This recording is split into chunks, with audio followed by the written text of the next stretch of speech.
시작. 여호와의 말씀이 내게 임하여 가라사대 인자야 너는 수수께끼와 비유를 이스라엘 족속에 베풀어 이르기를 주 여호와의 말씀에 새색이 구비하고 날개가 크고 빛이 길고 털이 숱한 큰 독수리가 레바논에 이르러 백향목 높은 가지를 취하되 그 연한 가지 끝을 꺾어 가지가 장사하는 땅에 이르러 상고의 성읍에 두고 또 그 땅에 종자를 취하여 옥구에 심되 수양보를 가지처럼 큰 물가에 심더니 그것이 자라며 퍼져서 녹지 아니한 포도나무 곧 굵은 가지와 가는 가지가 난 포도나무가 되어 그 가지는 독수리를 향하였고 뿌리는 독수리의 아래에 있더라. 또 날개가 크고 털이 많은 큰 독수리 하나가 있었는데 그 포도나무가 이 독수리에게 물을 받으려고 그 심긴 두들겨서 그를 향하여 뿌리가 바라고 가지가 퍼졌도다. 그 포도나무를 큰 물가 옥토에 심은 것은 가지를 내고 열매를 맺어서 아름다운 포도나무를 이루게 하여 수민이라. 너는 이르기를 주 여호와의 말씀에 그 나무가 등이 번성하겠느냐? 이 독수리가 어찌 그 뿌리를 빼고 실과를 따며 그 나무를 슬게 하지 아니하겠으며 그 연한 잎사귀로 마르게 하지 아니하겠느냐? 많은 백성이나 강한 팔이 아니라도 그 뿌리를 뽑으리라. 볼지어다 그것이 심겼으나 번성하겠느냐? 동풍이 부딪힐 때 아주 마르지 아니하겠느냐? 그 자라던 두르에서 마르리라 하셨다 하라. 우리가 우리의 마음을 활짝 열고 주님께로 나아가오니 주님 마음껏 말씀하시고 그 말씀을 인하여 우리가 깨우침을 얻고 또 이제 바로 보고 바로 듣고 이제 바르게 행할 수 있는 믿음과 은혜를 주셔서 우리로 이 땅에서 하나님의 자녀의 권세를 누리며 주님께만 영광을 돌리는 복된 삶을 살게 하옵소서. 그대로 믿사오고 다시 오실 예수님의 이름으로 간절히 기도하옵나이다. 아멘. 인사하십니다. 우리 예수님 은혜 받읍시다. 만유의 통치자 하나님 제목을 이렇게 선정했는데요. 오늘 사실은 이제 비유에 대한 말씀입니다. 백향목의 이제 가지와 포도나무의 비유 이렇게 표현할 수도 있고 이제 독수리와 이제 두 나무 이런 의미로 표현할 수도 있어요. 오늘 본 말은 이제 말씀 그냥 봐가지고 잘 이해가 안 되는 부분이에요. 근데 뒤에 보면 이제 또 그 말씀에 대해서 이제 11절로부터 계속하면 그 해석된 말씀도 사실 나와 있어요. 근데 이제 그 성경은 기본적으로 자체를 다 이제 끊임없이 이제 그 앞과 뒤의 문맥이 이것이 어디에 속한 것이고 이게 무엇인가를 분명하게 이해하고 바라보아야 되는 부분입니다. 에스겔은 이제 그 기본적으로 구시의 아들로서 제사장 가운데 태어났습니다. 나이 30세에 하나님께 그 이제 소명을 받아서 그 하나님의 선지자로서의 사명을 감당하게 되어지는데 그가 이제 그 소명을 받은 때가 BC 593년이에요. 598년 우리가 쉽게 말하면 제 2차 그 바벨론의 침공 때에 포로로 끌려갑니다. 그리고 거기에서 바벨론에 끌려가서 바벨론에서 한 5년 정도 이제 포로민으로 생활을 하는 가운데서 하나님의 말씀이 예레미야에게 임했고 하나님 예레미야를 에스겔을 부르고 에스겔에게 말씀하셨습니다. 에스겔은 하나님이 강하게 하신다라는 의미를 가지고 있어요. 그러니까 이제 사실 그냥 이렇게 자유로운 민족 가운데 있는데도 하나님의 말씀이 임해도 그 말씀을 왕에게나 지도자들에게 뭐 이제 이런 지도자들에게 말하는 것이 쉽지 않잖아요. 왜냐하면 그들에게 좋은 말을 해준다고 한다면 날마다 가서 할 수 있겠죠. 그런데 그들이 그 말을 들을 때 불쾌하고 그리고 이제 분노하고 또 이 녀석이 나를 알리로 우습게 하는구나 라는 그러한 말을 가지고 하나님의 말씀이라고 전해줄 때 잘못하면 목이 달아날 수 있는 그런 상황입니다. 굉장히 불안한 상황인데 더군다나 포로로 끌려간 백성들인데 그 백성들의 상황이 누군가 좋은 사람 하나도 없어요. 지금 만약 모든 게 답답하고 모든 게 고통스럽고 괴로운 상황 가운데 이 하나님의 말씀을 전해야 된다는 것은 결코 쉬운 일이 아니에요. 그러니까 하나님이 그를 강하게 세워주지 아니하면 그 말씀을 전할 수 있는 조건이 되지 않습니다. 오늘 본문에 나오는 말씀 보면 이제 기본적으로 2절에서 말씀하는 이것은 그 수수께끼와 비유로 말이다. 그냥 직접적인 말을 하는 것이 아니라 수수께끼와 비유로 말을 하고 말씀하고 있어요. 그래서 등장하는 것은 이제 두 마리의 독수리, 그 다음에 백향목과 포도나무가 등장합니다. 예, 이제 여기 보면 독수리라고 하는 그 독수리의 그 그늘 아래 거하고 이제 그곳에 뿌리를 내려서 물을 받아서 이제 이 포도나무가 자라고 살아가는 거예요. 근데 첫 번째 큰 독수리가 이제 백향목 가지를 꺾어서 이제 그 시냇가에 심었는데 거기에서 포도나무가 나와서 크지 않고 그리고 이제 굵고 가른 가지를 내리고 거기서 뿌리를 내리고 번성하게 됐다. 약간 표현의 말씀을 주고 있는 겁니다. 그러면 결국 포도나무는 이스라엘을 이야기하는 건데 이 이스라엘 나라 또는 뭐 어떤 왕이 됐든지 그가 이제 그 독수리가 심겨놓은 곳에서 잘 번성하고 자라는 것이 축복이거든요. 근데 기본적으로는 이제 이 독수리 앞에 나오는 큰 독수리는 바벨론을 얘기하는 거고 뒤에 나오는 또 다른 이제 큰 독수리는 애굽을 이야기하는 것인데요. 여기 역사적으로는 이제 이 여호야김이 포로로 끌려가고 이제 바벨론에서 시드기야를 왕으로 세워서 이제 시드기야를 세워서 하나님의 백성을 하나님의 백성들로 이제 바벨론을 섬기게 하려고 하는 그런 뜻인데, 근데 사실 겉으로만 보면은 역사적으로는 바벨론이 이제 이 이스라엘을 점령하고 유다를 점령하고 유다를 자기 마음대로 조종하고 자기의 속국으로 삼은 것으로서의 이 바벨론의 유익을 위한 것이에요. 그러나 그 실제적인 배후에는 하나님께서 역사하시는 거예요. 그럼 하나님의 백성들이 왜 하나님 믿지도 아니한 죄악된 바벨론의 백성들, 그리고 잔인하게 짝이 없고 긍휼이 없는 그 백성들에게 내어 맡기느냐?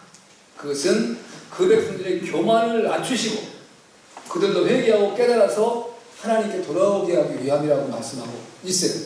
그래서 이제 이 예레미야 선지자와 에스겔 선지자의 사역이 그 말년에 약간 겹쳐요. 이제 예레미야가 훨씬 먼저 사람이고 에스겔이 후대 사람인데 뭐 나이 차이는 그렇게 많이 나진 않지만 예레미야는 어미의 태중에서부터 부름을 받았고 그 다음에 이제 에스겔은 30세에 부름을 받아요. 그러니까 이제 예레미야가 먼저 태어났고 에스겔은 30년 늦게 태어났는데 또 더군다나 30세에 부름을 받았으니까 그 예레미야의 사역 말기에 예레미야 이제 이 에스겔의 사역이 시작해서 겹쳐져요. 그럼 이제 예레미야서 29장 11절에 보면 하나님이 이 이스라엘에게 그런 어려움과 고난과 아픔을 주는 이유는 뭐냐? 이제 그러면서 이제 너희에게 나의 생각은 너희에게 재앙을 주려고 하는 것이 아니고 너에게 평안을 주려고 하는 거야. 이해가 안 되잖아요. 아니 평안을 준다는데 무슨 재앙을 내리세요? 그런 어려움을 주세요. 그런데 하나님의 뜻은 너희에게 재앙을 주려고 하는 것이 아니라 평안을 주려고 하는 거다. 그리고 또 하나는 너희의 장래에 소망을 주려는 생각이다. 이런 얘기를 하나님 말씀하세요.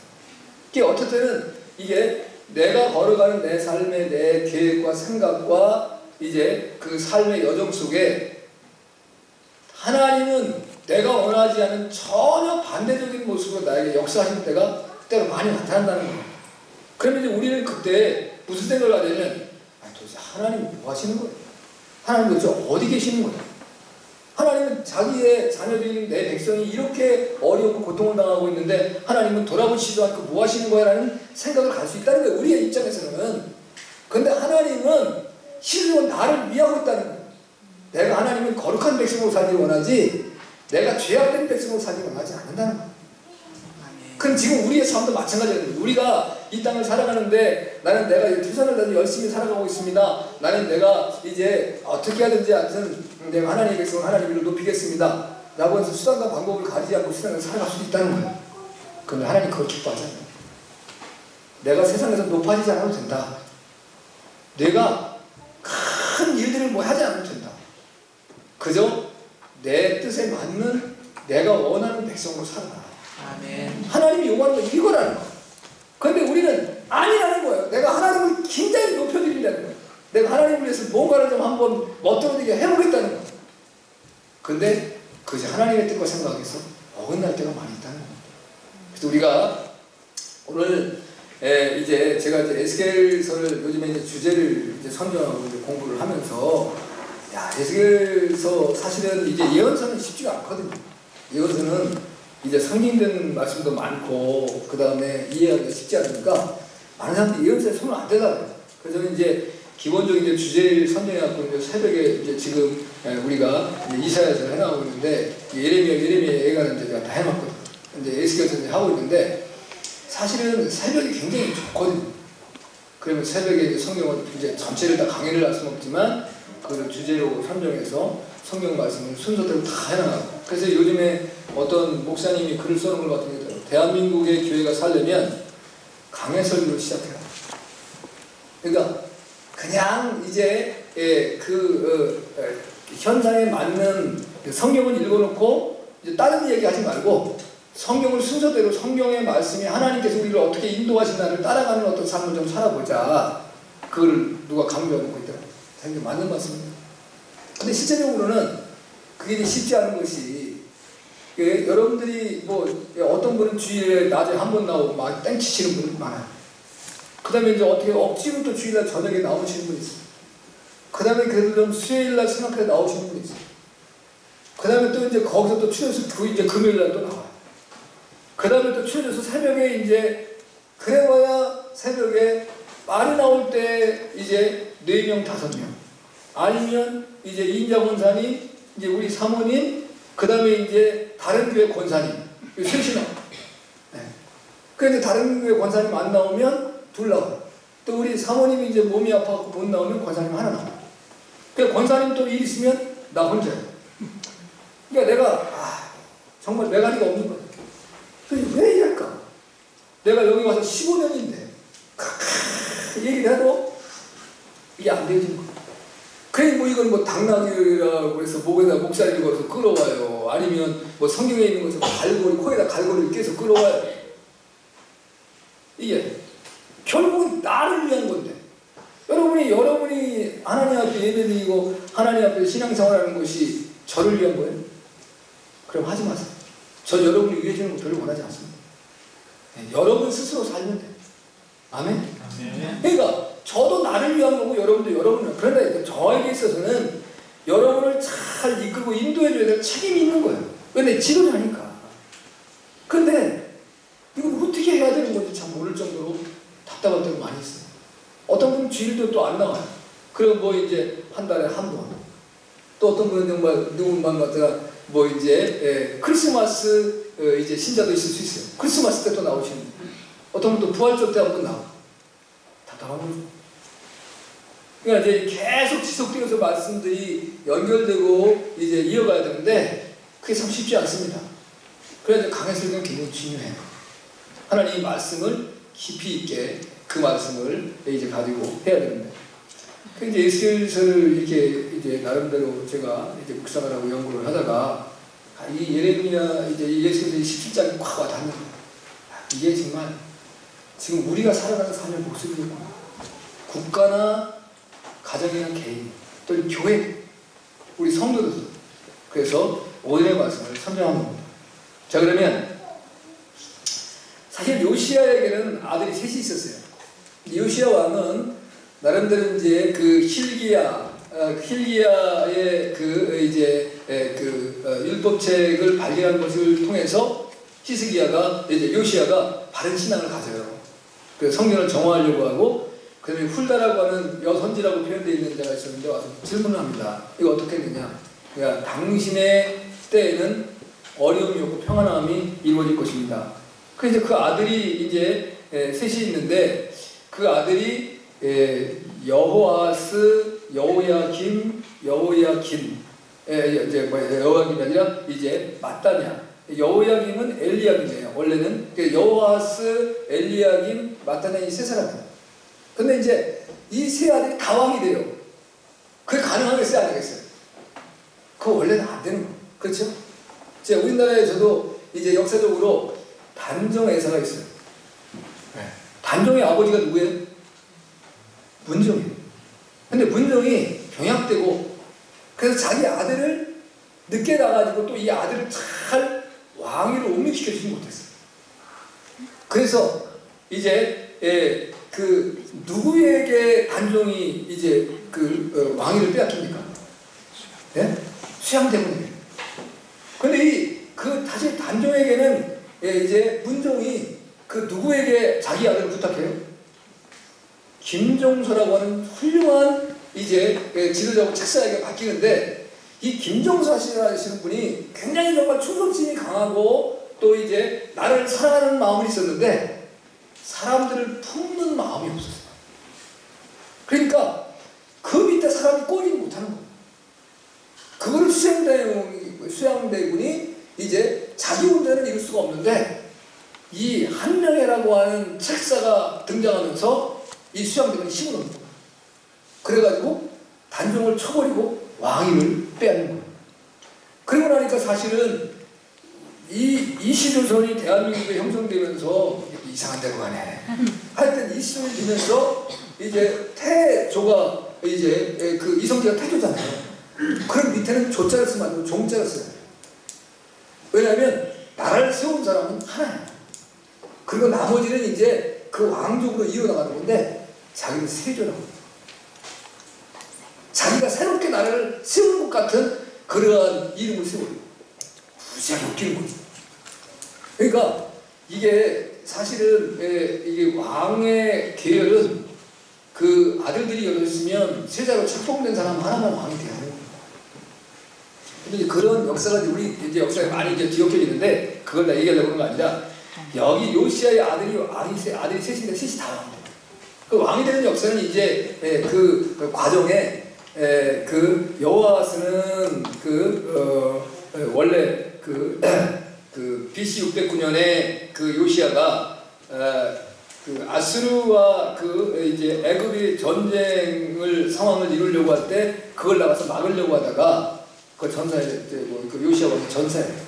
그래서 아들 이제 그 여호아스가 왕위를 계승하는데 3개월만 통치하고 애굽의 왕 바로느고가 그를 포로로 끌어요. 그리고 다른 왕을 세운 게 누구냐면 엘리야김, 여호야김이라고 하는 이제 다른 아들을 왕으로 딱 옹립시켜놨습니다. 그게 이제 BC 609년에서 597년입니다. 11년 동안 이제 왕으로 통치를 하다가 결국 이제 11년간 통치를 하는데 그 바벨론의 이제 바로느고와 바벨론의 왕 느부갓네살이 전쟁을 치는 것이 갈그미스라는 전투예요. 근데 갈그미스의 전투에서 이 바벨론이라고 하는 신흥 국가가 탄생할 때 그 바벨론이라고 하는 나라를 애굽이 무찌르었으면 애굽이 계속 이제 세계를 지배했을 거예요. 그 당시에 그 지역을. 근데 시작으로 바로느고가 바벨론을 완전히 패해버립니다. 바벨론 느부갓네살. 그러고 나니까 이제 와가지고 예루살렘을 이스라엘을 유다를 바벨론이 정복해요. 그래서 여호야김이 이 바벨론을 섬기다가 3년 만에 배반해요. 그러니까 바벨론이 다시금 이제 예루살렘을 쳐들어와서 그 여호야김을 무너뜨리고 그게 이제 BC 이제 598년이에요.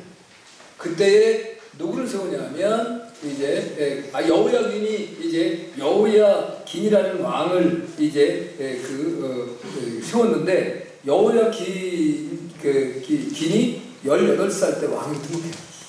근데 이제 바벨론이 쳐들어와가지고 그 여호야긴을 3개월 만에 포로로 끌어가요. 그리고 거기다가 누굴 세우냐면 마따냐를 시드기야라고 하는 이름을 주고 왕으로 옹립시킨 거예요. 근데 이제 그 바벨론을 바레이다 섬겨야 되는데 이 시드기야가 11년간 통치를 하는데 3년간 이제 바벨론을 섬기다가 나중에 애국과 더불어 반바벨론 정책을 써요. 그때 이제 애굽의 왕이 이제 나름대로 다시금 세계를 제패하려고 하는 욕심과 그 욕망을 가져요. 근데 그 애굽의 왕이 되게 호브라거든요. 바로 호브라인데 이 왕의 이야기만 듣고 이제는 이제 그 궁궐에서 있는 그 신하들 중에서 이제 애국 정책을 추구하는 많은 사람들을 이제 그 시드기야가 받아들이고 그 정책을 썼다가 완전히 무너지는 겁니다. 근데 이것에 대한 이제 예언을 에스겔을 통해서 비유를 주신 거예요. 근데 자, 오늘 말씀에 보면 이제 이런 역사적 배경이 있어요. 근데 그 배경을 머릿속에다 잘 해야 되는데 이게 사실 우리나라의 그 왕의 단종의 애사의 문제에 있어서는 뭐 외세의 침입에 의한 것은 아니고 국내적인 모반에 의해서 된 것이고 사실은 이제 그 요시아의 유다의 왕위에 있어서의 그 조카가 포로로 끌려가고 이제 다시 삼촌이 왕위로 올라서는 것은 외세에 의해서 강제로 집행되어지는 부분이에요. 그런 부분이 있긴 있지만 그러나 이제 이게 굉장히 유대의 정치가 혼란스러웠다라는 것을 볼 수가 있어요. 그러면 뭡니까? 국가가 여러 가지 어려움과 위기에 처할 때 사람들이 다 나름대로 대권을 잡으려고 하는 꿈과 욕망을 가지고 그리고 강한 나라를 붙잡으려고 하는 욕심들이 생겨났었다는 거예요. 이게 이제 성경이 우리가 보여주는 모습인데 근데 사실 두 마리의 이제 독수리, 큰 독수리 바벨론이 됐든 애굽이 됐든 하나님께 그것을 도구로 사용은 하지만 그러나 그 바벨론이고 애굽이라는 나라가 유다라는 이스라엘 나라를 강대하고 번성하게 만들 수는 없다라는 것을 말씀하려고 하는 거예요. 그러면 이제 결국은 뭐로 말미암아 나라가 융성하고 강대하고 또는 번성할 수 있느냐? 하나님에 의해서만 가능하다. 아멘. 네, 그러면 이제 우리나라의 형편도 마찬가지고 우리나라 지금 굉장히 물타기를 하고 있잖아요. 중국과 이제 미국 가운데 물타기를 하는 문제에 있어서 이제 참 여러 가지 답답하고 이제 이 현실을 과연 뭐 인정을 해야 되는 거지만 이것이 하나님의 뜻이 무엇인가는 분명히 우리가 묻고 기도를 해야 돼요. 그리고 뭐 우리가 이제 통일을 하고 뭐 교계 내에서 사회에서 통일을 정치로 이루고 뭐 독일식 통일을 이룬다 뭐 배우라고 하고 한다고 하는데 그것도 하나님이 어떤 것을 기뻐하시는가를 우리가 또 살펴볼 필요성이 있어요. 그러면 이제 하나님의 거룩한 백성인 우리들도 우리가 이제 나름대로 이 방법을 추구하고 이 방법을 추구해서 하나님의 교회를 든든히 세우고 하나님의 뜻을 이루고자라고 하는 욕심과 생각들은 많이 있을 수 있잖아요. 근데 중요한 것은 하나님을 의지하는 거예요. 하나님의 말씀을 의지하고 할렐루야. 오늘 그것을 얘기하려고 하는 건데 자 보세요. 첫째는 독수리와 두 나무의 뜻이 무엇인가라는 것입니다. 이거 3절부터 이제 6절까지의 말씀인데요. 이제 3절 먼저 3절만 보겠습니다. 이 얘기를 주 여호와의 말씀에 채색이 구비하고 날개가 크고 깃이 길고 털이 숱한 큰 독수리와 레바논의 일도 백형 높은 가지를 취하되 이렇게 말씀하세요. 자 이제 1절, 2절의 말씀을 보면 수수께끼와 비유로 말씀한다. 우리 수수께끼라고 하는 말이 무엇이냐? 이것은 은밀하거나 오묘한 말이라는 표현입니다. 이건 다른 말로 하면 간접적인 계시와 예언인데 이거는 하나님이 전하고자 하는 진리를 숨기는 거예요. 수수께끼. 그건 이걸 드러내는 것이 아니라 감춰놓는 거예요. 하나님의 진리는 있다. 그런데 그것이 감춰진 거예요. 그러면 답답하겠어요? 안 답답했어요? 굉장히 답답해요. 그런 거 답답한 걸로 끝나지 아니하고 하나님께 또 비유를 또 주세요. 이제 수수께끼로 답답하게 만들었는데 비유를 주셔가지고 얘 정신을 차려야겠구나. 이걸 깨닫게 만들어주는 하나님이 말씀하신 거예요. 비유는 뭐냐? 비유는 광범위한 교훈을 이야기하는 부분이긴 합니다만 이건 다른 말로 하면 이제 그 원어의 뜻을 보면 속담, 격언, 비유 같은 뜻이에요. 근데 이거는 진리를 새로운 각도에 설명하는 겁니다. 이제 하나님의 참된 말씀을 주시기 위한 것을 다른 각도에 보여주는 거예요. 그래서 내 주변의 근처에 있는 어떤 이제 사물이나 사건을 들어서 설명해 줌으로 말미암아 내가 진리를 깨닫게 만들어주는 거예요. 이게 비유예요. 그러니까 이제 수수께끼는 진리를 감추어둔 방향이고 분명히 하나님의 진리는 있다. 근데 답답한 거예요. 그래서 우리가 사사기 이제 그 14절에 보면 그 삼손의 얘기가 등장해요. 삼손이 소라 땅에 단지파예요. 단지파는 사실은 좋은 지파 아니잖아요. 우상을 이제 섬기고 그 다음에 나중에 요한계시록 그 14절에 가면 단지파는 없어요. 여덟 지파 단지파 빠져요. 단은 이제 그 상징이 뱀이고 이제 그 그 아버지가 아들을 축복할 때도 넌 뱀과 같다라는 표현을 썼는데 뱀이란 것은 이제 마귀의 어떤 하나의 표준과 예표로 쓰여지게 되는데 근데 이 단지파 중에서도 하나님께 사람을 살려요. 근데 이 그 삼손은 나시린으로 태어났는데 야 흔들지 마라. 그 나시린인데 나시린은 기본적으로 세 가지를 하지 않잖아요. 그렇지 않아요? 이제 그 포도나무 열매가 포도주를 마시면 안 돼. 그 다음에 독주도 마시도 안 돼. 그 다음에 시체를 가까이 하면 안 돼. 또 하나는 머리를 잘라서 안 돼.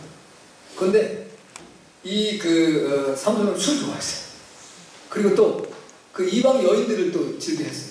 그래서 블레셋 여인들. 그런데 사실은 하나님의 신이 삼손에게 임해서라고 말은 하지만 삼손은 그런 거예요. 그 다음에 시체를 가까이 했어요.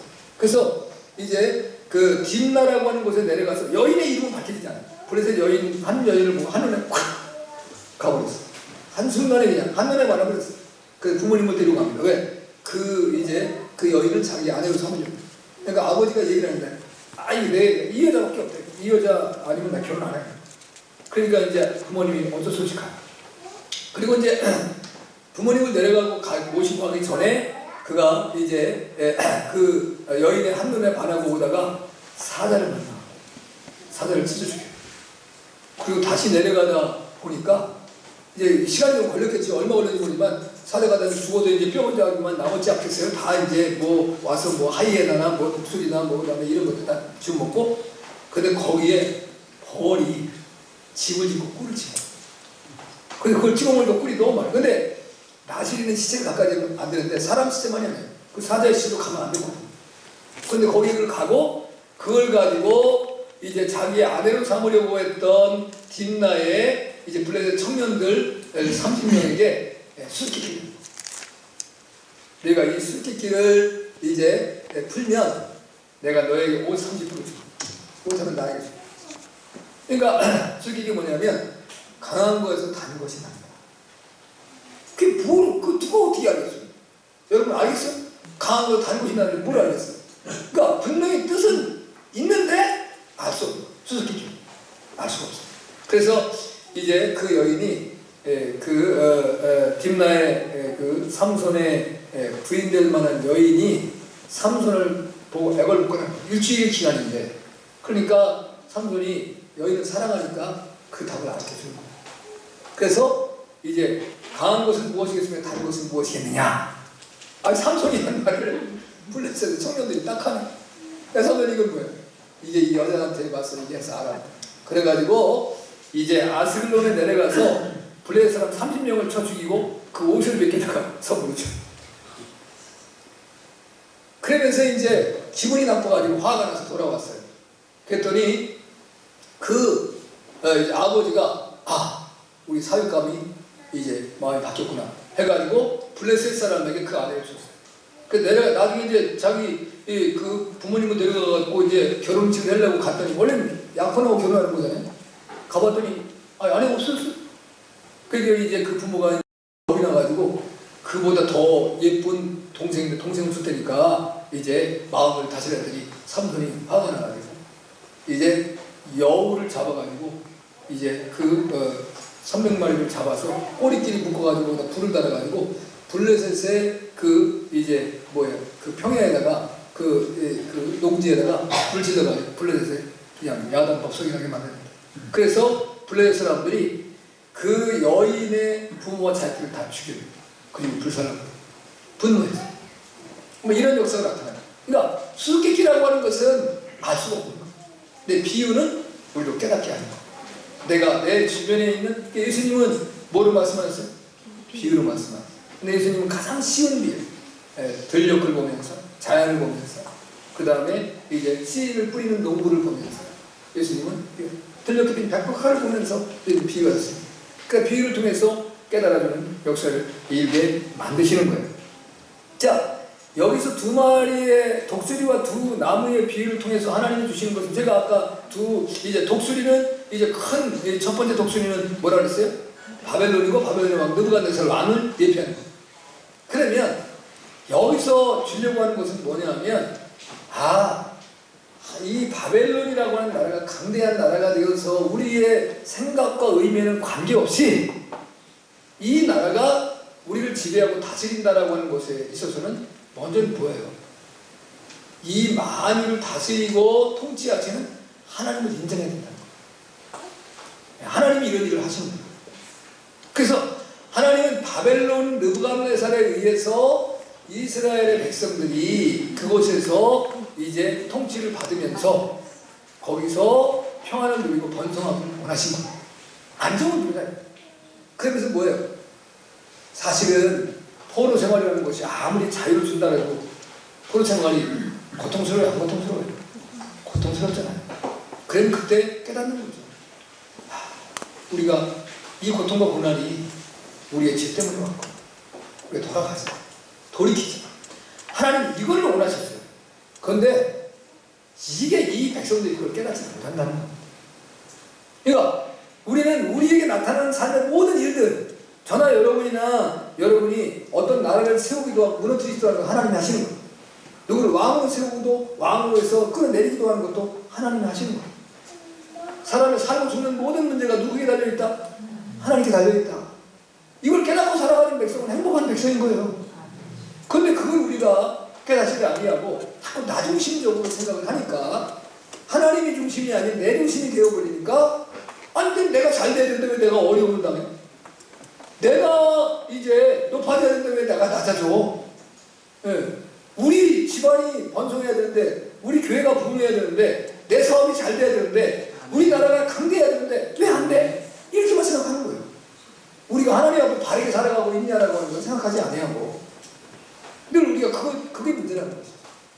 그래서 나의 삶 가운데 그 배후에서 역사하시는 분은 하나님이시다.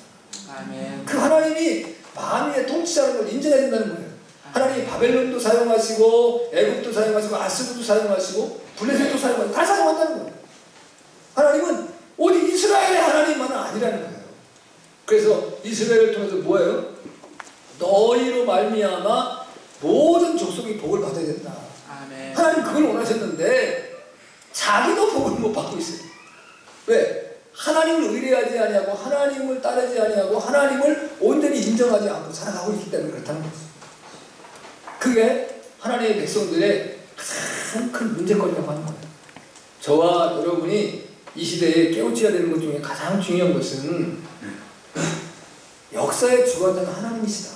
아멘. 내 삶을 주장하시는 분이 하나님이시다. 아멘. 내 가정, 내 자녀도. 그러니까 여러분이 그 예수님께서 십자가에 달려 돌아가시는 비아돌로로사 고난의 길, 그 이제 십자가의 길을 걸어가실 때 기본적으로 세 번의 기회가 있다는 거 아니에요. 그 중에 누군가가 내가 십자가 들고 가다가 뒤로 돌아가는 거예요. 혹시 누군가가 나를 위해서 증언해줄 사람이 있나?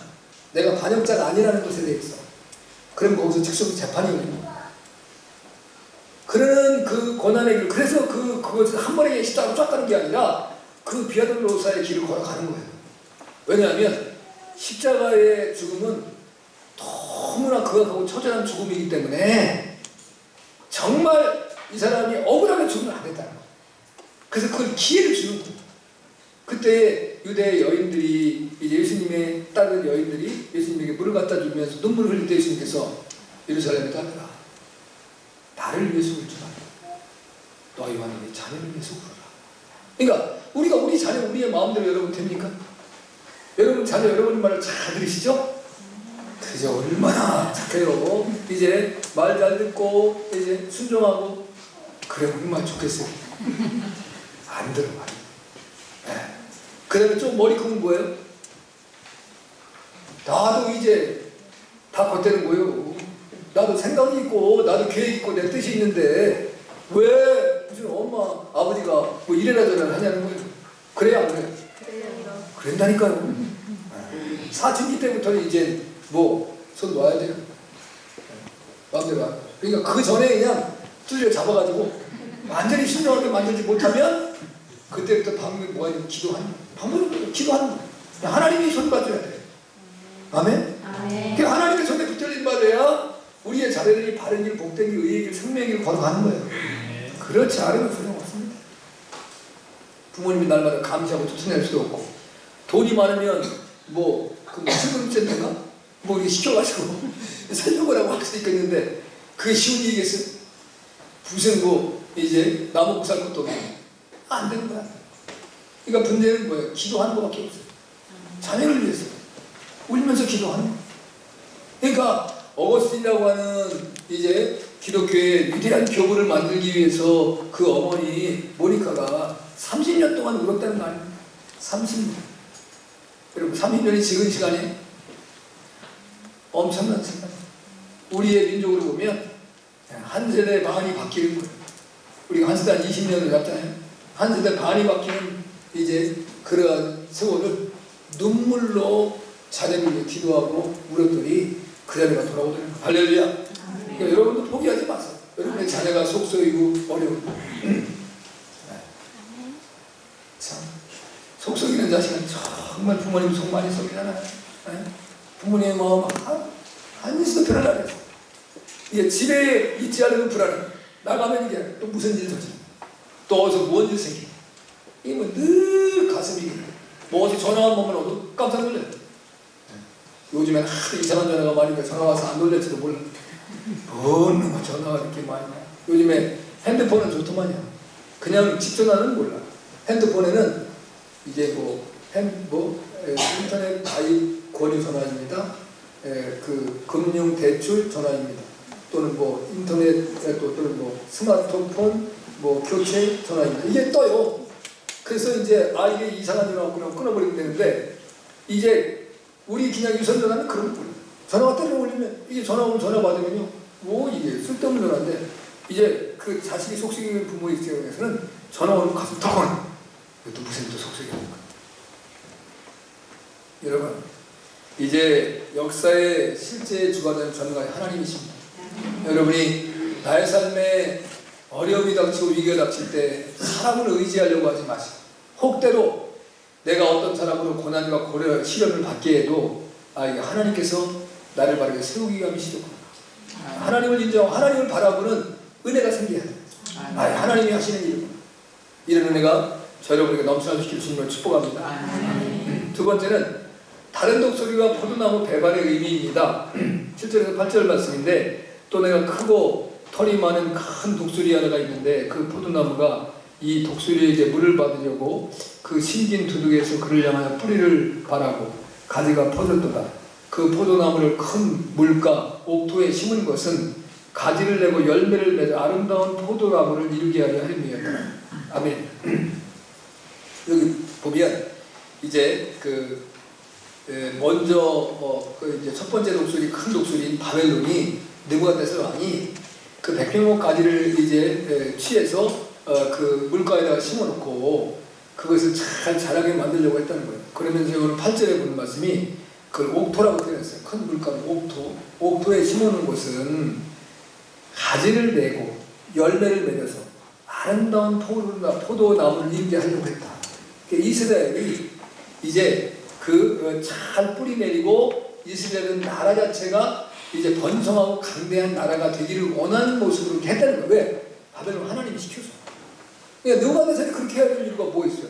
이제 기본적으로는 이제 느부갓네살이 그들이 좋은 열매를 맺고 좋은 어떤 힘을 얻으면 뺏어가려고 하는 마음도 있었겠지요. 자기 민족의 마음은. 그러나 하나님은 바벨론을 통해서 이스라엘을 강건한 나라로 세우려고 했다는 겁니다. 우리가 때때로 이제 비온 뒤에 땅이 굳는다는 말을 하잖아요.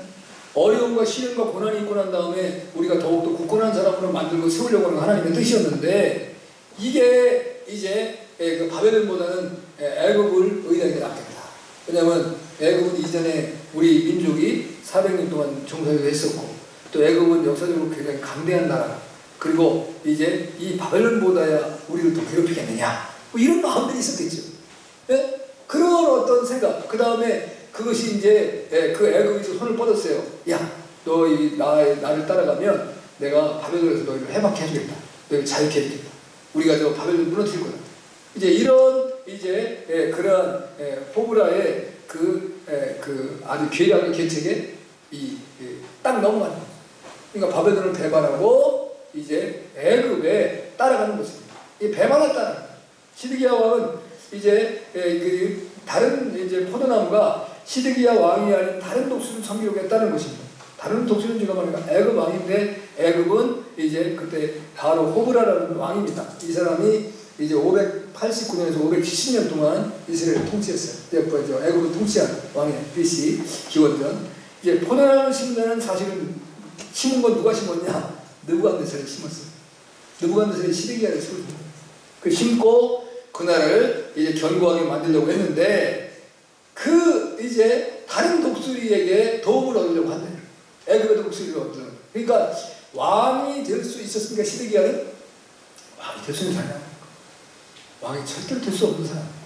그런데 바벨론의 느부갓네살에 의해서 왕이 되었고 은혜를 입고 은택을 입었고 그것이 하나님의 배후의 역사로 주어졌는데도 불구하고 그걸 배반하고 여러분 이 땅에서 이제 하나님을 배반하는 것은 뭐 당연한 것이고 사람을 배반해도 안 돼요. 여러분 늘 제가 말하는 것처럼 누구에게 은혜를 입었으면 은혜를 갚아야 돼요. 아멘? 아멘. 그런데 이제 사람들이 남에게 은혜를 입고 남의 은혜를 그냥 저버리는 사람들이 의외로 많습니다. 이게 그리스도인들에게 있어서는 세상 사람은 그런 사람이 많이 있다고 할지라도 우리 믿음의 사람들은 은혜를 값없이 여기면 안 돼요. 절대로 배반하면 안 돼요. 그런데 배반하는 자들이 온다는 거예요. 여기 이제 다른 독수리를 따는 포도나무의 모습을 보면 이게 이제 그 적용적으로 보면 자신의 판단을 따라 세상의 도움을 얻으려고 하는 인간의 악한 모습입니다. 하나님의 은혜로 하나님의 거룩한 백성이 되었는데 내 판단과 내 생각을 따라서 세상적인 방법을 추구하고 달려가는 악한 인간들의 모습입니다. 우리가 그럴 때 얼마나 많은지 모른다는 거예요. 하나님은 하나님의 뜻을 따라 살아가기를 원하시는데 하나님은 하나님의 기쁘신 은혜를 따라 살아가기를 원하시는데 우리는 내 생각과 내 방법을 따라서 세상을 추구한다는 거예요. 그게 오늘 다른 이제 독수리를 따르는 나무의 모습입니다. 우리가 이스라엘의 히스기야 왕을 기억할 수 있습니다. 히스기야 왕은 이사야 37장 1절 6절 보면 죽을 병에 걸렸어요. 그때 세상을 등지고 이제 하나님을 의지하고 기도하는 모습입니다. 벽을 향하여 금식하고 베옷을 입고 그리고 머리에 재를 쓰고 그 다음에 심히 통곡했다. 그러니까 위기가 나타났을 때 내가 내 방법, 내 생각을 따라서 무엇을 좀 얻어보려고 야, 세계가 그 명이 다 데리고 와. 이제 내 이 병 고칠 수 있는 사람 데리고 와라. 돈 얼마든지 주겠다. 그 이제 여로보암은 자기의 아들이 병들었을 때 이제 누구에게 가?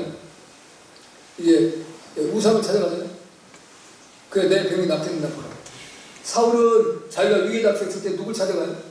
무당을 찾아가요. 그런데 히스기야는 그러지 않냐고 하나님 앞에 매달리는 거예요. 우리가 일반적으로는 내가 여러분과 어떤 문제가 생기고 어려움이 생기면 세상적인 방법을 굉장히 추구합니다. 달아갑니다. 내가 하나님은 버리지 않습니다. 그래 내가 답답하니까 이 방법 한번 써볼게. 이런 것들을 우리가 취하고 살아가는 것입니다. 히스기야는 그러지 않았어요. 하나님만 의지했습니다. 이제 아수리의 군대 18만 5천 명이 사네립 왕과 사네립 압사게를 통해서 18만 5천 명을 보내서 예루살렘을 포기하고 예루살렘을 버티려고 하잖아요. 근데 히스기야가 하나님만 의지하고 하나님의 선지자 이사야의 도움을 구했을 때 이사야가 뭐라 합니까? 하나님만 바라보고 있어요. 저들의 말을 듣지 마십시오. 백성들에게 딱 금령을 내리고 그 다음에 이제 금식하며 기도하고 하나님을 의지했더니 하나님이 하룻밤 사이에 천군 전차를 보내 18만 5천 명을 싹 죽여버렸어요. 한 사람도 못 살아났어요. 얼마나 무섭습니까? 18만 5천 명 중에 한 명을 도망갈 수 있잖아요. 근데 하나님이 하십니다. 한 명도 못.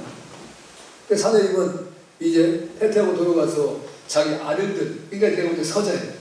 그 큰아들은 다른 이제 또 다른 나라의 전투. 그 당시에 이제 강대한 나라는 전쟁이 하나만 아니잖아요. 이것저것 전쟁을 일으키는데 전쟁을 나갔던 사이에 그 아버지가 자기의 그 조상의 신, 이제 그 우상의 신전에 가서 제사를 드리는데 그 두 아들이 아버지를 쳐 죽여요.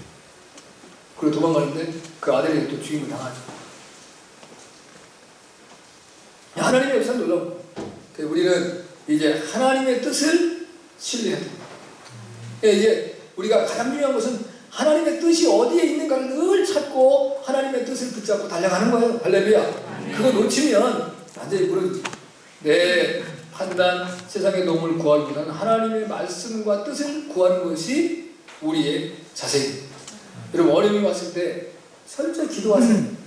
하나님의 말씀을 붙잡고 기도하세요. 내가 하나님의 뜻에 어긋난 것이 무엇이 있나? 하나님이 나에게 뭐를 원하시고 뭐를 요구하시는가? 그걸 깨달아 하라. 그러면 전혀 내가 하나님께 뭐 이전에 내가 약속이나 서원을 했다거나 뭘 한 것이 기억이 안 나는데 기도하다 보니 그걸 하나님 깨우치고 주는 거예요. 내가 이렇게 고백하고 내가 지금 바르게 살아가고 있지 않아. 자, 우리가 창세기 35장을 긴 거잖아요. 야곱이 창세기 28장에 자기의 형 에서를 이제 그 피해서 어머니가 너 외삼촌 집에 가 있어. 그 라반의 집으로 이제 피신하잖아요. 근데 거기에서 이제 하룻밤 밤이 돼서 유숙 가는데 꿈에 사다리가 하늘에서부터 쫙 천사가 내려가는 거죠. 놀래가지고 깨가지고 그게 루스라고 하는 곳이었는데 이곳이 이제 하나님이 임하신 곳이다. 그래서 그곳에다가 자기가 돌베개고 작은 돌을 딱 세워놓고 거기서 소원을 하는 거예요. 하나님, 내가 이 피신 생활이 얼마나 될지 정확히 모르지만 오래 걸리려는 생각, 20년이 걸리려는 생각은 안 했어요. 이제 나를 평안하게 지켜주시고 내가 이제 무사히 돌아오게 만들어주시면 내가 이곳에 반드시 하나님의 집을 지을 것이고 내가 하나님만 섬기며 하나님께 11조를 드리겠습니다. 소원을 딱 했어요. 그랬는데 20년 만에 이제 외삼촌 집에서 원하지 않는 이제 부인 레아를 얻고 그 다음에 이제 종들까지 4명의 부인은 나이만 사랑했는데 그래갖고 이제 자식은 이제 딸까지 12명 낳았어요. 이제 나중에 이제 1명 더 낳아가지고 이제 13명이 되지 이제 그래서 이제 아들 12, 딸 하나 이렇게 나가지고 이제 돌아오는 그런 과정에서 에서가 자기를 죽이려고 오는 모습, 400명의 군사를 거느리고 돌아오는 모습을 보고 약속강가에서 그렇게 하나님 앞에 기도하고 이긴 자가 되고 난 이후에 결국 위기를 모면했는데 어디로 가냐면 세계로. 그 베델에 와서 하나님의 집을 짓고 자기 말대로 고백대로 해야 되는데 그렇게 되고 나니까 자기의 딸 딥나가 세겜족 이제 하몰의 아들 세겜에게 강간을 해요. 아주 예뻤는가? 그러니까 이제 거기에서 저 둘째 아들 이제 시몬과 셋째 아들 레위가 그 남자들 갖고 협의를 하는 겁니다. 우리 딸 강간했으니까 여기는 어떻게 해결할 거냐? 그러니까 세겜 하몰의 아들 세겜이 너무 그 여인을 사랑하니까 그러면 방법은 딱 하나 있다. 남자들은 할례를 받아라. 할례 없는 백성과는 경연하지 않는다. 그럼 할례를 받으면 줄라는 게 아니라 다 죽이라는 거예요. 다 죽이고 난 다음에 그 지역의 분해된 지역과 그 사람들에게 이제 위로 이제 어려움을 냄새를 끼쳐서 이제 가족이 멸문당할 위기에 처했어요. 그때 하나님께서 기도했더니 베델로 올라가라. 깨우쳐. 여러분 우리가 우리의 삶에 문제가 생기면 하나님께 기도해야 됩니다. 할렐루야. 하나님께 깨우쳐 주신 거예요. 내가 하나님 앞에 이런 고백을 드렸었는데 내가 까마득히 잊어버리고 그저 내가 좋은 대로 나 편한 대로 이렇게 살았군요. 깨우치고 바로 하나님 앞에 굴복하는 거예요. 할렐루야. 그래야 우리의 문제가 해결되는 거예요. 그게 하나님의 뜻을 신뢰한다는 사실. 여러분의 나 저나 삶에는 반드시 시련이 있습니다. 그 시련 가운데서 우리를 바르게 인도하시고 우리에게 은혜와 축복을 주시기 원하시는 하나님, 그 하나님을 의지하는 저와 여러분들에게 주님을 축복합니다. 아멘. 마지막에는 배반한 포도나무의 운명의 의미. 그럼 배반한 포도나무 어떻게 느끼느냐? 오늘 9절 10절의 말씀인데 너는 이걸 주 여호와의 말씀에 그 나무가 능히 번성하겠느냐? 이 독수리가 어찌 그 뿌리를 떼고 실과를 따며 그 나무로 시들게 하지 아니겠으며 그 연한 잎사귀로 마르게 하지 아니겠느냐? 많은 백성이나 강한 팔이 아니라도 그 뿌리를 뽑으리다. 볼지어다 이것이 신결수나 번성하겠느냐? 동풍이 부딪힐 때 아주 마르지 아니하겠느냐? 그 자라던 두둑이 마르리라 하셨다. 배반한 포도나무는 대가를 지불해야 돼. 하나님을 배반하고 사람을 배반한 자들에게 있어 반드시 뭐냐면 대가 지불이 있어야 된다. 이게 얼마나 무서운 이야기고 말씀인지 알 수가 없어요. 오늘 여기 보면 이제 독수리 독수리 애굽을 의지한 바벨론을 의지하는 느부갓네살에게 이제 속해서 자기가 평안을 누리고 번성을 누리고 국가를 온전히 세워나가는 모습을 살아가지 아니하고 또 다른 이제 큰 독수리 애굽을 의지했던 것에 대한 하나님의 심판이 그들에게 반드시 임하는. 여기 보니까 독수리가 이거는 이제 느부갓네살이 바벨론의 느부갓네살이 뿌리를 떼고 실과를 따고 나무로 시들게 한다. 그러면 나라 자체를 뽑아버리겠다. 그 다음 이제 바벨론을 섬기긴 했지만 유다라고 하는 나라는 반드시 이스라엘은 이름을 가지고 유다라는 나라가 존재했어요. 그런데 그 나라를 완전히 무너뜨린다. 그들의 신앙을 먼저 빼앗았어요. 하나님의 성전을 완전히 무너뜨렸습니다. 그리고 예루살렘 성 완전히 무너뜨렸습니다. 그리고 시드기야는 이제 두 눈이 떼어지고 두 눈이 떼어지기 전에 그 아들들과 그 신하들이 그 앞에서 목이 땡강땡강 잘려졌어요. 그리고 포로로 끌려가서 바벨론의 감옥에서 아주 처절하고 이제 그 고통스러운 죽음을 당합니다. 그 어려움과 아픔을 겪게 되는 거예요. 하나님과 우리가 두 독수리의 모습을 보는 거 아닙니까? 바벨론도 의지할 게 아니에요. 바벨론에는 단지 이제 하나님께서 허락하신 뜻을 깨달았으면 하나님의 때를 기다려야 되겠죠. 내가 내 몸에 시련이 오고 내 삶에 시련이 오면 하나님이 지금 이 시련을 통해서 내가 바른 하나님의 백성이 되기를 원한다고 한다면 그때를 기다려야 돼요. 하나님 임하면 되지 않습니까? 우리 생각은 그렇거든요. 하나님 아니다라고 하면 기다려야 되는 거예요. 언제까지? 하나님이 계획하신 때까지. 할렐루야. 그래서 우리가 때를 아는 것이 너무나 놀라운 축복이에요.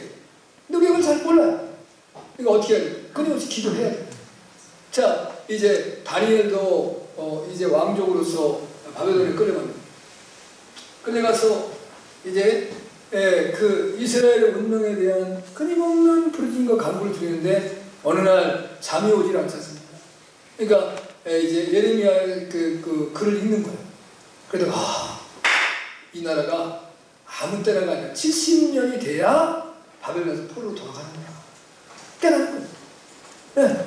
그러니까 우리가 때를 깨닫고 알면 백성들을 더 안돈시키고 백성들을 폭행기로 인도할 수 있는 힘과 능력이 생기는 거예요. 내 믿어도 그래요. 내가 언제 하나님께서 나를 풀어주신다는 때를 알면 내가 고난 중에 있어도 내가 이길 수가 있어요. 근데 그걸 모르면 답답해 순명하고 막 성기는 급하고 이런 거 얼른 풀려야 되는데 내가 볼 때 지금 때가 된 것 같은데 풀어주시지는 않고 얼마나 힘들게 속겠습니까? 근데 중요한 것은 내 스스로가 콩당콩당 내가 이제 올라갔다 내려갔다 울그락 풀그락 하는 것이 아니라 하나님의 뜻을 찾고 하나님께 구하는 것이죠. 할렐루야. 그게 중요하다. 그래서 중요한 것은 하나님의 말씀을 순종하지 아니하면 되지 않는다는 겁니다. 하나님이 이스라엘 백성을 제사장 나라로 삼았다. 내가 제사장 나라가 되라. 그래서 모든 민족으로 하나님 앞에 나라가 구원받는 놀라운 역사를 이루게 만들어라. 근데 그 역할을 제대로 감당하지 못하잖아요. 세상 나라는 아무리 강대해도 언젠가는 무너지고 엎어집니다. 바벨론도 이제 메드바셀에서 하루 저녁에 무너졌습니다. 아수르가 강대할 때 이제 바벨론에서 무너졌습니다. 애굽은 아수르에 무너집니다. 또 나중에 또 다시 이제 힘을 비축해서 강대한 나라가 이어서 바벨론에서 또 완전히 무너집니다. 나라가 없어지지는 않지만 다시는 세계를 제패하려고 하는 마음과 꿈 자체를 버리는 거예요. 힘이 없어지는 거예요. 나약한 거예요. 역사에 이제 나라는 있지만 그냥 묻혀지는 나라가 되죠. 지금 우리 러시아 보면 참 답답하잖아요. 전에는 이제 세계의 양강구도를 이뤄서 이제 소련과 미국이었는데 지금 러시아는 누가 대단하게 보는 나라. 러시아에 뭐 우주공도 있고 뭐 합도 있고 그렇지만 지금 이제 미국과 중국을 따지지 미국과 러시아를 치는 사람이 있어요. 러시아라는 나라가 세계 이제 공산주의 그 정주국으로 이제 70년 만에 무너지고 나니면 러시아는 일어서지 못하는 거예요. 러시아는 점점 더 약화될 거예요. 마지막에 이제 러시아가 이제 다른 나라들을 이제 기독교 국가 외에 다른 나라들을 일으켜서 원하지 않는데 그때는 하나님 갈고리를 끼워서 코로 갈고리를 끼워가지고 전쟁을 끌어 나오게 하거든요. 유라대에서 3,000년 일으킬 거예요. 이제 그건 하나님의 뜻이지요. 근데 자기들은 사실 그럴 마음이 없어요. 그러니까 자기 힘으로는 못하고 주변의 국가들을 다 자기 편으로 끌어들이는 거예요. 오늘 이제 애국이 유다를 이제 반바벨론 정책에 끌어들여가지고 이제 어떻게 한번 바벨론과 해볼까 하다가 결국은 나중에 이 바로 호브라가 전혀 어려움과 고난이 있을 때 시드기야와 유대를 돕지 못합니다. 전혀 돕지 못합니다. 그러니까 이제 이용만 당하고 이제 어리석게 그 자기 나라만 무너뜨리고 백성만 민족만 무너지고 자기는 치욕스러운 조국을 당하게 되는 거예요. 우리가 사람을 의지하지 못하면 나라도 의지하지 못하는 거예요. 아니 국제가 이제 세계 정세 속에서 우리나라도 어떤 나라보다 우리가 강대한 나라가 아니니까 잘 외교 관계를 이제 존속해 나가야 되지만 진짜 이 나라를 지켜주고 이 백성을 지켜주고 그건 하나님이시다. 할렐루야. 그거 놓치고 살아가면 망하는 거예요. 여러분 기도 많이 하셔야 돼요. 지금이 아주 혼란스러운 때문에 별거 아닌 것 같은데 지금 이제 우리나라가 사실은 복잡한 상황입니다. 기도하지 아니하면 나라가 설 수 있는 힘과 능력이 없습니다. 배반한 포도나무에 대한 하나님의 멸망의 선언을 보여주시죠. 인간의 생각과 방법을 버리고 하나님의 뜻을 순종하라는 것이죠. 그런데 사실 이제 하나님께서는 바벨론에서 이렇게 무너지지만 다시금 이스라엘을 세울 거라는 약속의 말씀을 주고 계세요. 자, 이제 하나님께 뿌리를 내리고 풍성한 열매를 맺어야 되겠는데 그러려면 하나님의 말씀에 철저히 순종하는 겁니다. 성경에 순종하니까 기본적으로 성령을 선물로 주십니다. 그래서 사도행전 5장 30절에 보니까 하나님께 순종하면 우리에게 성령을 주십니다. 우리가 성령 충만하기만 하면 걱정거리 없습니다. 문제 없습니다.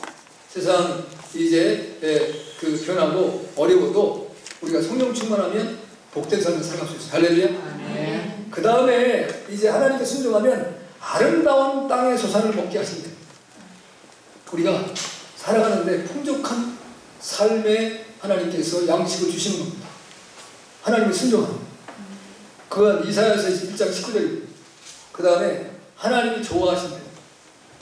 그게 이제 사무엘상 15장 20절인데 그 사울이 하나님의 말씀을 순종하지 아니하고 이제 내가 하나님께 제사 드리려 이제 아말렉에서 잡아온 모든 짐승들을 가지고 왔다. 하나님께서 기뻐하지 않으시죠. 그래서 순종이 시작으로 나타나는 말씀을 드리면서 하나님 기뻐하는 것은 이제 순종이다.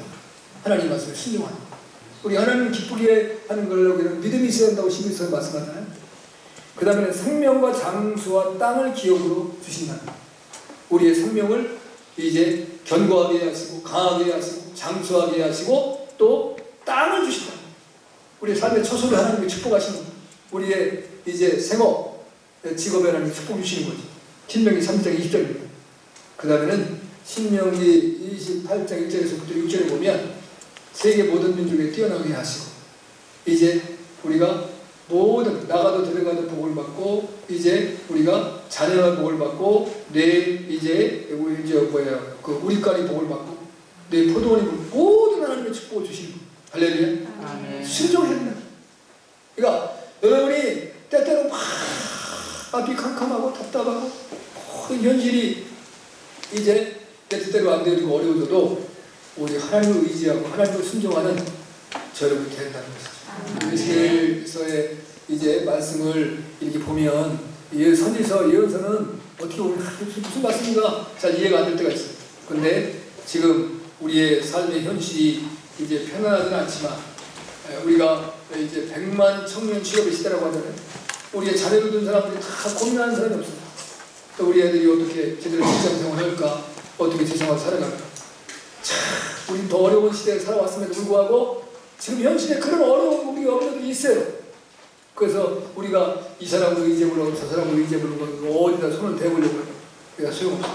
하나님을 의지하세요.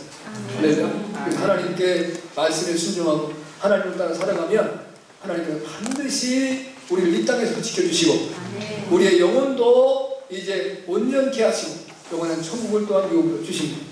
그 은혜가 그리고 이제 축복이 저와 교회 여러분 그리고 이 나라 인민족에 넘쳐나시길 지금 축복합니다. 아멘. 다 같이 일어나서 오늘 말씀을 주여 한번 기도합니다.